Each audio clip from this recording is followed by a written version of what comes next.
ओम शांति। 8 अक्टूबर 2022। बाबा के महावाक्य। मीठे बच्चे, तुम्हारी पढ़ाई बुद्धि की है। बुद्धि को शुद्ध करने के लिए प्रवृत्ति में बहुत युक्ति से चलना है। खान पान की परहेज रखनी है। प्रश्न: ईश्वर की कारोबार बड़ी वंडरफुल और गुप्त है, कैसे? उत्तर: हर एक के कर्मों का हिसाब किताब चुकतू करवाने की कारोबार बड़ी वंडरफुल और गुप्त है। कोई कितना भी अपने पाप कर्म छिपाने की कोशिश करे, लेकिन छिप नहीं सकता। सजा जरूर भोगनी पड़ेगी। हर एक का खाता ऊपर में रहता है। इसलिए बाप कहते हैं, बाप का बनने के बाद कोई पाप होता है तो सच बताने से आधा माफ हो जाएगा। सजाएं कम हो जाएंगी। छिपाओ मत। कहा जाता है, कख का चोर 100 लख का चोर। छिपाने से धारणा हो नहीं सकती। ओम शांति। किसकी याद में बैठे हो? बच्चे समझते हैं माता पिता बाप दादा अभी आएंगे, आकर हम बच्चों को अपना वर्षा देंगे। बाबा से हम फिर से 5000 वर्ष पहले मुहाफिक स्वर्ग का वर्षा ले रहे हैं। यह तो हर एक के दिल में होगा ना। अभी इस नरक रूपी भंबोर को आग लगने वाली है। तुम्हारा इस दुनिया वालों से कोई भी तैल्लुक नहीं है। तुम्हारे लिए ज्ञान भी गुप्त है तो वर्षा भी गुप्त है। लौकिक बाप का वर्षा तो प्रत्यक्ष होता है। बाप की यह जायदाद है। आंखों से देखते हैं, बाप को भी देखते हैं और वर्षे को भी देखते हैं। अब हमारी आत्मा भी गुप्त है। इन आंखों से न आत्मा को न परमात्मा को देख सकते हैं। लौकिक संबंध में अपने को शरीर समझ, इनको शरीर को भी इन आंखों से देखते हैं और शरीर देने वाले बाप को भी देखते हैं। टीचर गुरु को भी देखते हैं। यहाँ तो यह बाप टीचर गुरु सब है गुप्त। बच्चे जानते हैं हम आत्माओं को अब ज्ञान का तीसरा नेत्र मिला है। आगे तीसरा नेत्र नहीं था। आत्मा सोई पड़ी थी। अब आत्मा को जगाते हैं तो आत्मा भी गुप्त है। जैसे आत्मा आकर शरीर में प्रवेश करती है, वैसे शिव बाबा भी इस शरीर में आकर के हमको फिर स्वर्ग का मालिक बना रहे हैं। बुद्धि भी कहती है, हमने अनेक बार बाप से वर्षा लिया है, आधा कल्प के लिए, फिर आधा कल्प गवा देते हैं। अब फिर से हम श्रीमत पर अपनी राजधानी स्थापन कर रहे हैं। श्रीमत देने वाला भी गुप्त है। तुम्हारी आत्मा जानती है कि हम परमपिता परमात्मा से गुप्त रूप से सुन रहे हैं। आत्म अभिमानी जरूर बनना है। पहले आत्मा है, पीछे शरीर है। आत्मा अविनाशी, बाप भी अविनाशी। बाप जो शरीर लेता है वह विनाशी है। इस शरीर में आकर बच्चे बच्चे कहते हैं और स्मृति दिलाते हैं कि मैं आया हूं तुमको दैवी सत्युगी स्वराज्य के लिए पुरुषार्थ कराने। पुरुषार्थ भी पूरा करना है। सतयुग में सिर्फ तुम्हारा ही राज्य होगा। तुम राज्य करते थे, फिर पुनर्जन्म तो लेना होता है। जो श्री कृष्ण की वंशावली अथवा दैवी कुल के थे वही फिर रहेंगे। दूसरा फिर कोई नहीं होगा। चंद्रवंशी कुल भी नहीं होगा। यह तो बहुत सहज बातें हैं समझने की। बरोबर सतयुग में कोई धर्म नहीं था। अभी तो ढेर धर्म हैं। आपस में लड़ते झगड़ते रहते हैं। अनेक तालियां बजती रहती हैं। सतयुग में धर्म ही एक है तो ताली बजती नहीं। तो तुम बच्चे गुप्त ही अपना राज्य स्थापन कर रहे हो। हर एक कहेंगे हम अपने राज्य में ऊंच पद पाने का पुरुषार्थ कर रहे हैं। तो इतनी बहादुरी भी चाहिए। तुम्हारा नाम ही है शिव शक्तियां। शेर पर सवारी कोई होती नहीं है, यह महिमा दिखाई है, इसलिए शक्ति को शेर पर बिठाते हैं। तुम कोई शेर पर तो नहीं बैठते हो, तुम तो माया पर जीत पाने वाले हो। यह पहलवानी दिखाते हो, इसलिए तुम्हारा नाम शिव शक्ति सेना रखा है। यूं तो गोप भी है, परंतु मेजॉरिटी माताओं की है। अपवित्र प्रवृत्ति मार्ग से पवित्र प्रवृत्ति मार्ग में तुम ले जाते हो। तुम जानते हो, सतयुग विष्णुपुरी में हम बहुत सुखी थे। पवित्रता, सुख, शांति सब कुछ था। यहाँ तो कितना दुख है। घर में बच्चे कपूत होते हैं तो कितना तंग करते हैं। वहां तो सदैव हर्षित रहते हैं। तुम जानते हो, बेहद का बाप फिर से बेहद का सुख देने आया है। बाप कहते हैं, भल गृहस्थ व्यवहार में रहो, सिर्फ बुद्धि में यह धारणा करो, यह पढ़ाई बुद्धि की है। घर में रहते श्रीमत पर चलो। खान पान से भी असर लग जाता है, इसलिए युक्ति से चलना है। हरेक का कर्म बंधन अपना है। कोई बांधेली है, कोई बंधन मुक्त है। कोई तो चतुराई से भू भू कर छुट्टी ले लेती है। युक्तियां तो बहुत समझाई हैं। बोलो, बाप का फरमान है, पवित्र बनो। मैं तुम्हें भक्ति का फल देने आया हूं। तो जरूर भगवान की मत पर चलना पड़े, तब ही बिगर सजा खाए हम मुक्ति जीवन मुक्ति में जाएंगे। जन्म जन्मांतर का बोझा सिर पर है। जैसे बाप 1 सेकंड में मुक्ति जीवन मुक्ति देते हैं, वैसे सजाएं भी 1 सेकंड में मिल जाती हैं, परंतु भोगना बहुत होती है। जैसे काशी कलवट खाते हैं तो वह थोड़े समय में बहुत सजाएं खाते हैं, परंतु हिसाब किताब चुकतू हो जाता है। तुमको तो बिगर सजा खाए हिसाब किताब चुकतू करना है, इसलिए ऐसा पुरुषार्थ करना चाहिए जो सजा ना खानी पड़े। बाबा को याद करना अच्छा है। विनाश भी सामने खड़ा है। विनाश काले पांडवों की प्रीत बुद्धि। बाप ने सम्मुख आकर प्रीत रखवाई है। बाकी औरों से प्रीत रख क्या करेंगे? वह सब खलास हो जाने हैं। एक बाप को याद करने का हड्डी पुरुषार्थ करना है। बाहर से करके मित्र संबंधियों से खुश खैराफत पूछी जाती है, परंतु दिल एक बाप से। जिस्मानी आशिक माशुक घर में रहते एक दो को याद करते हैं। तुम आशिक बने हो शिव बाबा के। वह तुम्हारे सम्मुख है।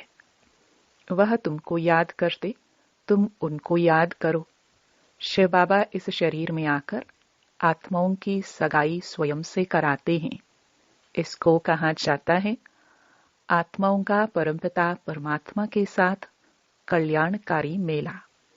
तुम ज्ञान गंगाए हो। ज्ञान सागर बाप एक है। बाप को याद करने से विकर्म विनाश होंगे। बाप और कोई तकलीफ नहीं देते, सिर्फ पवित्र रहना है। काम महाशत्रु है, इन पर जीत पाने से तुम श्री कृष्णपुरी के मालिक बनेंगे। बाप का फरमान है, पवित्र बनो तो 21 जन्म की राजाई पाएंगे।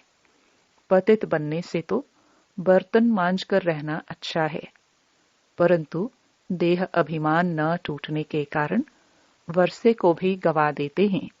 देखो बाप कितना बड़ा है, पतित दुनिया पतित शरीर में आया है।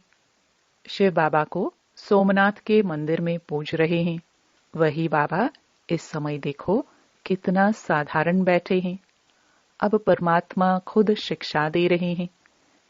इस पर भी नहीं चलेंगे तो पद को लकीर लगा देंगे। बाप कहते हैं, बच्चे पवित्र बनो। अभी सब भ्रष्टाचारी हैं। श्रेष्ठाचारी उनको कहा जाता है जो पवित्र रहते हैं। गवर्नमेंट ने सन्यासियों का झुंड बनाया है, कि तुम सबको श्रेष्ठाचारी बनाओ, परंतु श्रेष्ठाचारी तो होते ही सतयुग में है, यहाँ कोई हो ना सके। पवित्र ही श्रेष्ठ कहे जाते हैं।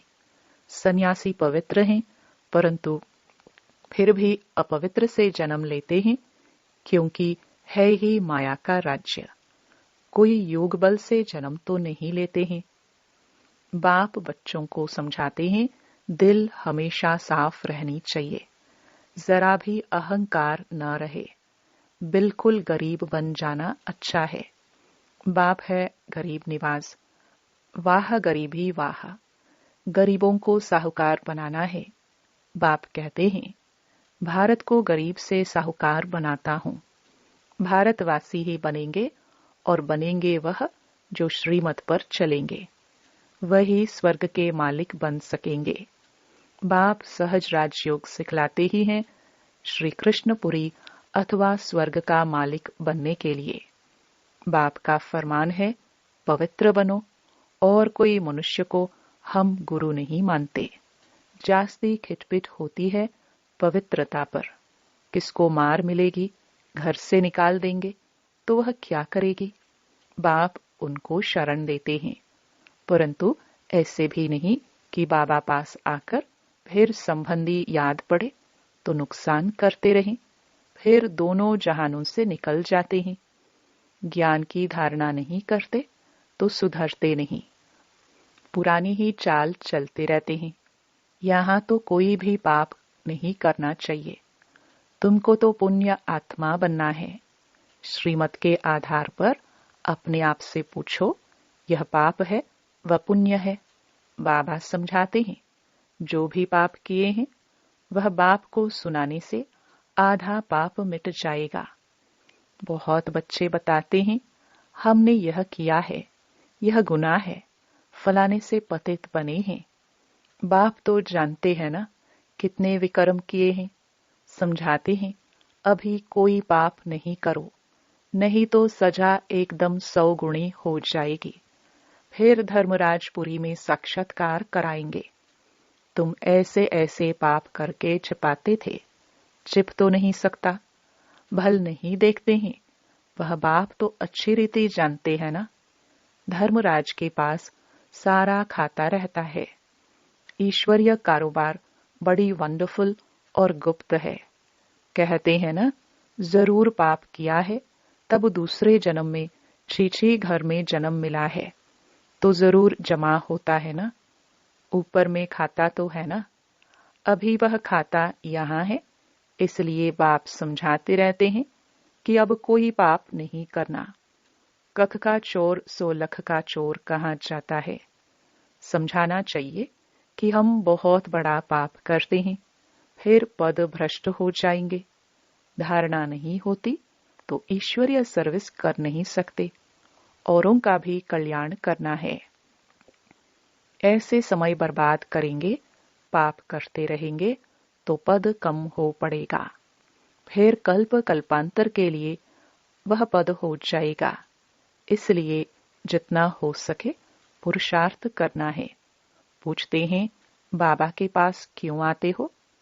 कहते हैं, सूर्यवंशी राजधानी का वर्षा लेने। तो श्रीमत पर जरूर चलना पड़े। देखना है कि मेरे से कोई बुरा काम व पाप तो नहीं होता है, नहीं तो 100 गुना दंड पड़ जाएगा। फिर दास दासी जाकर बनेंगे। यहाँ इसलिए थोड़े ही आए हो। मम्मा बाबा कहते हो तो नर से नारायण बनना चाहिए ना। बिगर धारणा के पद कैसे पाएंगे? मम्मा बाबा कहते भी माँ बाप के तख्त पर न बैठे तो समझेंगे पूरा पढ़ते नहीं हैं। मम्मा बाबा तो नर से नारायण, नारी से लक्ष्मी बनते हैं ना। तुमको भी बाप वही पढ़ाते हैं ना, तो बाप से पूरा वर्षा लेना चाहिए। बहुत हैं जो छिप छिप करके पाप करते रहते हैं, बतलाते नहीं हैं, तो कितना भी समझाओ फिर भी छोड़ते नहीं। चोर को आदत पड़ जाती है तो चोरी बिगर, झूठ बोलने बिगर रह नहीं सकते। सच्चे बाप के साथ सच ही बोलना चाहिए। बाप को बतलाना चाहिए, कि हमसे यह पाप हुआ है, क्षमा करो। माया ने पाप करा लिया, अच्छा फिर भी सच बोला है तो पाप आधा माफ हो सकता है, नहीं तो पाप बढ़ता ही जाएगा। कोई कहते हैं धंधे में पाप होता है, व्यापारी लोग पाप करते हैं तो धर्माऊ निकालते हैं कि पाप कम हो जाए। पाप करके फिर पुण्य में पैसा लगा दिया, वह भी अच्छा ही है। डूबी नाव से लोहा निकले, वह भी अच्छा। यह बाप तो स्वर्ग की स्थापना करते हैं तो सब पुण्य में ही चला जाएगा। दान पुण्य करने वाले को मिलता तो है ना। बाप हर एक को समझाते हैं, बाप हर एक बात में मत देते हैं, तो बच्चों को कभी ऐसा काम नहीं करना चाहिए। परंतु माया छोड़ती नहीं है। अच्छी अच्छी चीज देखेंगे तो झट खा लेंगे व उठा लेंगे। ऐसे ऐसे पाप कर्म करने से अपना ही पद भ्रष्ट कर लेते हैं। कई बच्चे बाबा बाबा कहकर फिर हाथ छोड़ देते हैं। हाथ छोड़ा फिर क्या हाल होगा। माया एकदम ही कच्चा खा लेगी, फिर वह कौड़ी का भी नहीं रहता। नंबरवार तो होते हैं ना। सुखधाम में कोई तो राजाई करते हैं, कोई फिर साधारण भी होंगे, दास दासिया भी होंगी ना। अभी तुम बच्चों को बेहद के बाप से बेहद सुख का वर्षा मिल रहा है, इसलिए बाप की श्रीमत पर चलकर पूरा वर्षा लो। मौत तो सामने खड़ा है, अकाले मृत्यु तो होती है ना। एरोप्लेन गिरा तो सब मर गए, किसको पता था कि यह होगा। मौत सिर पर खड़ा है, इसलिए कोशिश करके बाप से पूरा वर्षा लेना चाहिए। श्रीमत पर शरीर निर्वाह अर्थ कर्म भल करो, साथ साथ यह पढ़ाई भी पढ़ो। बाप युक्तियां तो सब बतलाते हैं। पुरुषार्थ कर पवित्र भी रहना है। झाड़ू लगाना, बर्तन मांजना अच्छा है अपवित्र बनने से, परंतु देही अभिमानी बनना पड़े। पवित्रता का मान तो है ना। पवित्र नहीं बनेंगे तो पद भी नहीं पाएंगे। यह सब बच्चों को समझानी दी जाती है। बच्चे तो वृद्धि को पाते रहेंगे। प्रजा भी बहुत बननी है। एक राजा को प्रजा तो हजारों की अंदाज में चाहिए ना। राजा बनने में मेहनत है। अच्छा, मीठे मीठे सिखिलदे बच्चों प्रति मात पिता बाप दादा का याद प्यार और गुड मॉर्निंग। रूहानी बाप की रूहानी बच्चों को नमस्ते। धारणा के लिए मुख्य सार। पहला, इस विनाश काल में दिल की सच्ची प्रीत एक बाप से रखनी है, एक की ही याद में रहना है। दूसरा, सच्चे बाप से सदा सच्चे रहना है, कुछ भी छिपाना नहीं है। देही अभिमानी रहने की मेहनत करनी है। अपवित्र कभी नहीं बनना है। वरदान, दुख की लहरों से न्यारे रह, प्रभु प्यार का अनुभव करने वाले खुशी के खजाने से संपन्न भव। संगम के समय दुख के लहरों की कई बातें सामने आएंगे, लेकिन अपने अंदर वो दुख की लहर दुखी नहीं करे। जैसे गर्मी की मौसम में गर्मी होगी, लेकिन स्वयं को बचाना अपने ऊपर है, तो दुख की बातें सुनते हुए भी दिल पर उसका प्रभाव ना पड़े। जब ऐसे दुख की लहरों से न्यारे बनो, तब प्रभु का प्यारा बनेंगे। जो ऐसे न्यारे और परमात्म प्यारे हैं, वही खुशियों के खजाने से संपन्न रहते हैं। स्लोगन, त्रिकालदर्शी व त्रिनेत्री वह है जो माया के बहुरूपों को सहज ही पहचान ले। ओम शांति।